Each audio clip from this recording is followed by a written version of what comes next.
These are some secrets that people are making hundreds of dollars at stores like Lowe's, Home Depot, and the way they're doing it is that they're buying clearance items and they're reselling them. It's not a new idea. One of the best ways is going to be on eBay. What I would recommend is, if say you're at Lowe's, you're in the store, you're looking for clearance items, you're going to want these items to be probably at least 40 to 50% off, even better if they're up to 70% off. That means you're going to be reselling them at a higher price, even if you have to wait a little bit on them. What happens a lot of times, and this is actually a secret I had seen in a previous comment, I think from a different video a while back, is that the store workers, they would bring out items. This was for Home Depot, and they would be stocking the end caps of the Home Depot with the clearance items, and things that were super cleared off, especially higher end tools, like 70% off. They're allowed to just, they're workers there, but they can just say, I just want to buy this one because it's at clearance. As you can see here, this is one item I'm selling on eBay.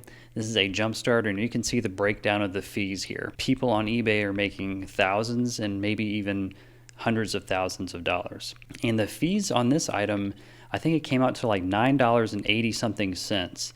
And I think the eBay fees are coming out to about almost 14%. eBay is one of my favorites, and that's why I'm talking about it first. It's where I do sell a lot of tools, a lot of like jump starters, simple tool sets, and especially if the item is boxed and it hasn't been opened yet, you're going to be able to sell it a lot quicker on eBay. Now, I'm not going to lie to you, this does require a lot of times for you to have space to store these items. So if you have a garage, if you have a special shelf, maybe like a 5-tier shelf that you buy from Lowe's or something to set these items up on, and you kind of have the price and you have them listed, so when one sells, you have them all up there and you can just grab one and ship it. Now, generally the buyer will pay the shipping on these deals unless you want to do free shipping. On eBay, there is an option to do promotions, but that's just another percentage that comes out.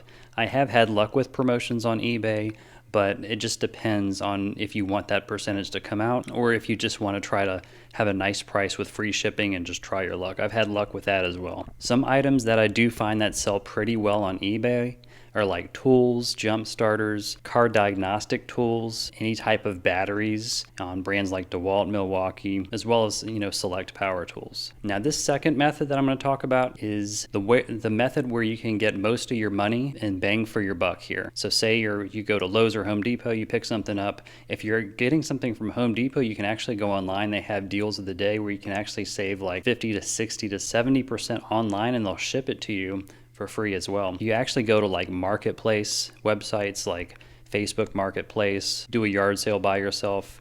That's where you're going to get cash and you're going to be able to get your biggest bang for your buck. There's not going to be extra fees, but there is going to be obviously extra hassle. Here is just an example of some of the problems with the extra hassle you can see. Hey Brian, nice to meet you.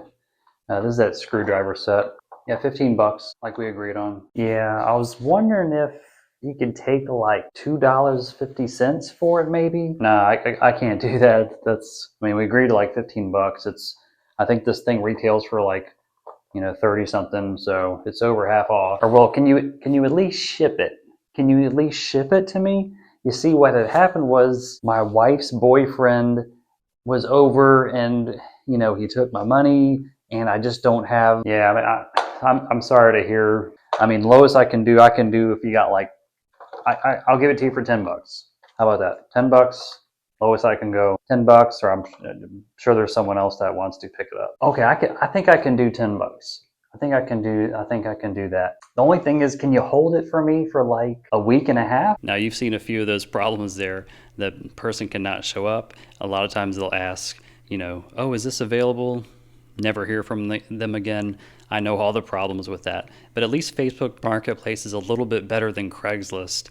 I used to use that a decade ago. Let me know in the comments if you still use Craigslist. Now, the pros of Facebook Marketplace, or like a marketplace type website, you can set your own price. You're going to be able to set your own demands as far as haggling, but the cons are probably a larger list.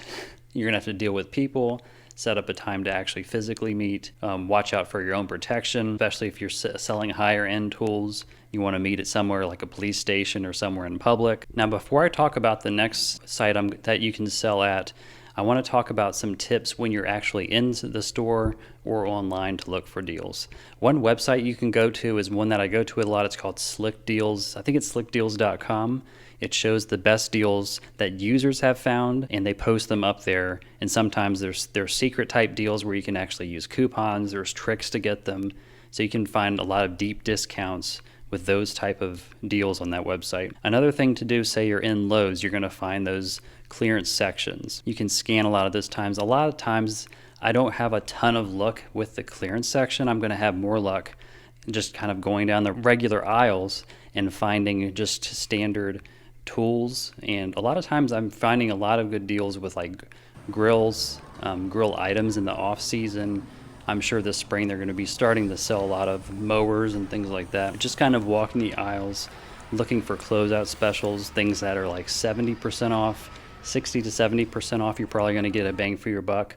Anything that's like clearance and it's maybe 10, 20 bucks off, it's not going to be worth your time. Another factor to think about is the shipping. So if you have a larger tool and you're not getting a huge discount on it, it's going to be tough to ship. Even if the buyer is paying the shipping, it's going to be a big detriment if they're having to pay $100 for a shipping of a large item. Now, there are a lot more websites. I'm going to talk about another one here. It's called Mercari. Not as large as eBay, obviously, but it is pretty simple to where you can list your items, that you can print out a label, very similar to eBay, and they're getting a larger amount of items as far as tools. Mercari used to have the fees just be on the buyer side. So if you do sign up for Mercari, the fees are now going to be on the seller side and you have to price your items accordingly. They do have a pretty neat feature on Mercari. So if someone does like your item that you list, you're going to be able to promote the item yourself, which basically means you're just going to be taking off 5% when you hit that promote button. So it does help on Mercari to list your items a little bit higher, anticipating that you're going to be hitting that promote button at least 3 or 4 times to knock your item down. But that is beneficial because what it does is people who heart an item, say you have a drill or you have a DeWalt battery set, they heart that item. Then when you promote it, it actually sends them a message saying that price dropped. So that's a really nice feature on Mercari, and I've sold quite a few items on Mercari when I have 5 or 6 people that have hearted a certain item. I'll promote it maybe 1 or 2 more times, and 90% of the time it's going to sell. So these are just some of the ways that you can basically arbitrage items that you find at a clearance price or really low price and sell for a higher price. It's nothing new, but it's something you can do.